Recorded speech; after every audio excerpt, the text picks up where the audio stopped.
You know, when I was watching the acting Director General in the Ministry of State Security, the gentleman by the name of Loiso Jafta, when he was talking, answering questions from uh, Deputy Chief Justice Raymond Zondo in the commission about the doing on of how our state of South Africa operates, um, as much as he spoke about, or he alleged, he made allegations about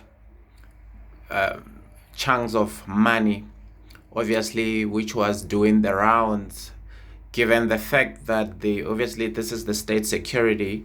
So whatever that's been done in the state security, it's shrouded by secrecy, right? But one wouldn't stop wondering as to how would he then be able to answer the questions of which Judge Zondo was asking him without jeopardizing the state security? In other words, he could inadvertently give out the layout of the information of the procedures, the strategies of basically how the state of South Africa maybe collects secret information on issues of informants and so forth, while he's giving out, while he's answering Chief Justice Zondo with this noble intention of trying to uncover the state capture. Okay, so now the Minister of State Security, all right, Ayanda Dlodlo, had been answering questions from the parliamentarians, and Dr. Ndlozi, the former spokesperson of the Economic Freedom Fighters, was basically criticizing her, saying, maybe you are not in charge of the state security as the minister, because here you have essentially a rogue element who is the director general. Although he's acting, folks, you know that in government you've got more actors than the actual people who are supposed to be doing the job. You'll have an acting minister here, an acting director general there, all the actors. It's like Igollywood in the ANC government. Okay, so the minister Ayanda Dlodlo said, listen, you have to ask the acting DG, Mr. Jafta, when it comes to the standing committee, I guess on the security cluster, as to what gave him the authority to just go into the Zondo Commission. Well, you must understand that Ayanda Dlodlo, the Minister of State Security, tried to stop this gentleman from testifying. Now, because most people said that, okay, maybe she wants to stop this gentleman from testifying because he's going to reveal how funds are being used willy-nilly, bags of money all over the show. As you can remember, in this commission, Mr. Jafta had said that there was money which was given to someone else with the intention of giving this money to Jacob Zuma, couple of millions. And obviously when he was pressed, when he was pressed as to, do you have any evidence as to whether that money had been received, was passed to the hands of the former president Jacob Zuma, he said he doesn't have the evidence. And now Ayanda Dlodlo has just said that, listen, I wanted to speak to the acting director general first, probably just to iron out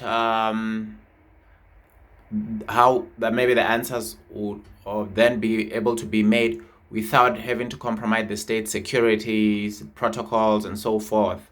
And now she had indicated that the source that had said that there was a Project Justice, where the judges were being bribed in order to make sure that the judgment favors the former president's administration. Remember, it was Jacob Zuma's administration, right? And then Ayanda Dlodlo had said that the individual who had given that information to the state security is an information peddler. So as a result, that information was not reliable. And here we are now having to hear that by the acting director general that judges were being bribed in order to rule in a favorable way of the former administration. Okay, surprisingly enough, we don't have the names of those judges, and for some reason Deputy Chief Justice Zondo doesn't go hard on trying to find out as to who these judges are, because remember, people should know that the state is those three arms, or which is the executive, where its head is the president of the state, and the legislature,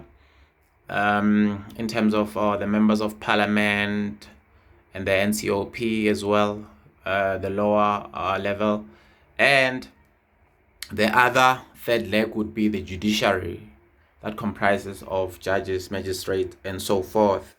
And I remember a few years ago, if it's not 2 years, there was an individual who had said that some judges'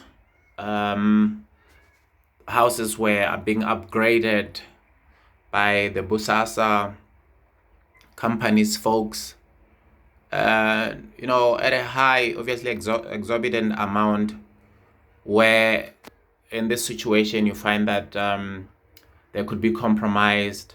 And they also mentioned one individual also was, I think, was a magistrate, and I didn't know where it went in terms of the Chief Justice Zondo in interrogating and trying to find out as to who are those judges and magistrates where people were trying to attempt to bribe them. It's the same thing with the journalist. I remember there was one journalist who was mentioned to have been paid, and there were a couple of journalists mentioned, and up to now SANEF also is not invigorated and not kicking down doors and walls in order to try to obtain the name of those journalists, because now that when there is news, right, being published, there's always a skepticism nowadays across the faction lines of the ANC, the RET faction, and the Ramaphosa faction. When a journalist come up with a certain articles about the RET, investigating the RET faction / Zuma Makashule faction, you find that there's a pushback, and also there's a lot of praises being heaped upon that investigation by the Ramaphosa faction, vice versa. You see, remember there was a Tuma Mina WhatsApp group of individuals who, for some reason, they're working for different news publishing organizations, but they were together, and it looked as if they were molding the talking points, obviously with the name Tumamina, which is one of the other slogans that Cyril Ramaphosa had used when he started governing, quoting the late Hugh Masekela's song Tumamina. I don't know whether they've got royalties because of the usage of that phrase from the song with, to the family of the late Uncle Hugh. But I know there's Barbara Masekela who is in the ANC. Who knows? Maybe it's, you know, could just use that phrase.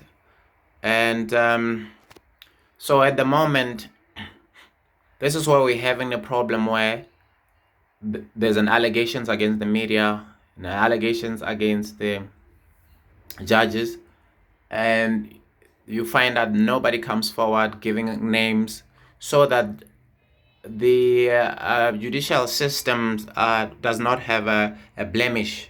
When there's a judgment, somebody doesn't have to say, aha, this could probably be one of those folks who've been bribed. Or when an article comes out, it's like, aha, should be an article which, for some reason, that comes from the quotas, either quotas of the two factions of the ANC.